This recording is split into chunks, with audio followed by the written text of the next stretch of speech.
Hello everyone, সদায় আপোনালোকক ৰন্থলিৰ মণিমালা দেখো যেটো কেঁচা সোণৰ হয় এটো কিন্তু বৰপেটিয়া মণিমালা এটো ৰূপত বনাই মিনা কৰা হৈছে আৰু ইয়াত ৰূপৰ পৰিমাণটো বহুত বেছি পৰিমাণে দিয়া হৈছে যেহেতু এটো বহুত টাইট হৈ থাকিব লাগিব কাৰণ পুতুকা পৰি যাব পাৰে যদি কম পৰিমাণ দিয়া হয় এটো বহুত মানে হাৰ্ড হৈছে সো হেতু কাৰণে পুৰা টাইট হৈ আছে আৰু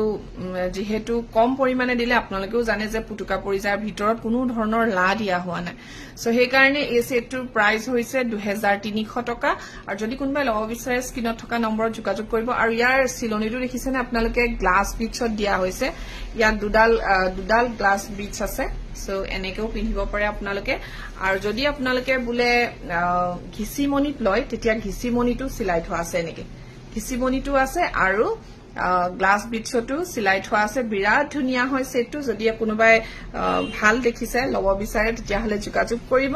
ইয়াৰে যদি গোল্ড পলিশ লাগে আপোনালোকক মই গোল্ড পলিশটো দেখুৱাই দি আছো আৰু এতিয়া মই পিন্ধি আছো গোল্ড পলিশৰ এটো ৰূপত বনাই আকৌ গোল্ড পলিশ কৰা হৈছে আৰু অলপ আগত যেটো পিন্ধি আছিলো হেতু হৈছে ডাইৰেক্ট সিলভাৰত মিনা কৰা আৰু এই চিলনিটোত আছে সো যদি লব বিচাৰে হুনকালে যোগাযোগ কৰিব ইয়াৰিংছ এনেকৈ আহিব গোল্ড পলিশৰ বিৰাট ধুনিয়া আৰু যদি লব বিচাৰে স্ক্ৰিনত থকা নম্বৰত যোগাযোগ কৰিব থ্যাংক ইউ